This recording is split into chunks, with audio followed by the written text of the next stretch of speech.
সকাল 10টায় আপনি কেন ঘাস খান না? আপনার 11:30 আরে বাবা আমার পরের লোক তো সে সকালে টিকিট কিভাবে নিল? আমি তো জানি না। টিকিট যারা করছে তারা হয়তো ওই সময় ছিল।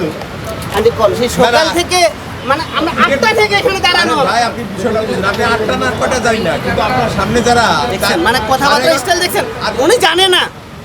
আপনি কেন ঘাস খান না?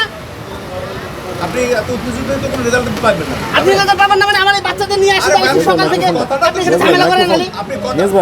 আপনি কি চিৎকার করে কোনো রেজাল্ট পাবেন? বাবা ধরো আপনি আগে বিষয়টা বুঝুন, আগে শুনেন। আমার কথা আপনি যদি 11:30টার টিকিট থাকে আপনাকে কেন 2টার সময় টিকিট দিলেন?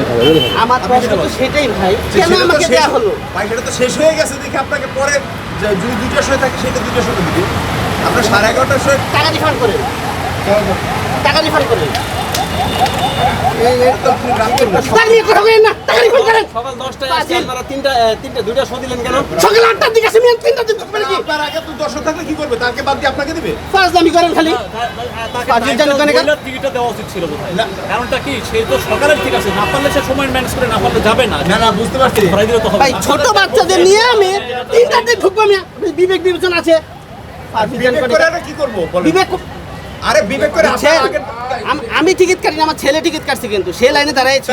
আমি কাটি না, আমার ছেলেরা টিকিট কেটেছে। তাহলে আপনারা বলছেন না 2টার সময়। 2টার সময় কেন দিলেন? আমরা সকাল 10টা থেকে দাঁড়িয়ে আছি। আচ্ছা, আপনি বলতেন, আপনি কইতেন না 275 যদি শেষ হয়ে যায় কি করবে? কেমনে কম? আপনি আইসেন করার সময় আমি তো শুরু থেকে বললাম যে 11:30 পরে তুমি 2টার সময় টিকিট দিমু। যারা নিছে তারা তো কোনো কমপ্লেইন করে নাই। তাহলে সেটা ধরেন ভাই ধরেন। উনি বলতেছে উনাকে এই যে আমরা শুনেন, আমরা যে এখানে আসছি উনি বলছে উনাকে জানানো উচিত না। ওনাকে আমি কিভাবে জানাবো বলেন? আচ্ছা আপনি পারমিশন নিয়ে এখানে আসছেন না, ওনাকে আমি কিভাবে জানাবো? ঠিক আছে, উনি ওখানে আপনারা তো এদিকে উনি ওইখানে কিভাবে জানাবো আপনি বলেন? প্রতিষ্ঠান প্রধানকে জানাই আপনি তো ব্যবহার করেন তার অনুমতি। টিকিট না হলে সমস্যা নেই। আপনার অলরেডি আছে না মোবাইলটা আছে? এটা তো কোনো সমস্যা নেই। আরে ভাই তাহলে প্রিন্টটা আসলে আমরা কি করব?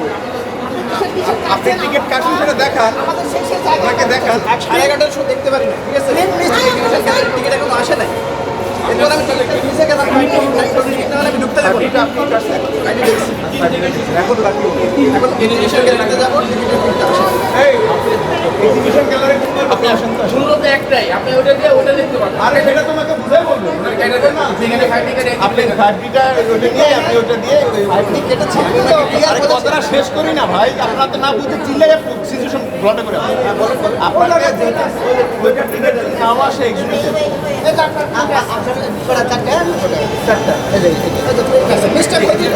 এটা ইলেকট্রনিক ডিভাইস, এটা যদি সমস্যা হয় আপনি তো জানাবেন।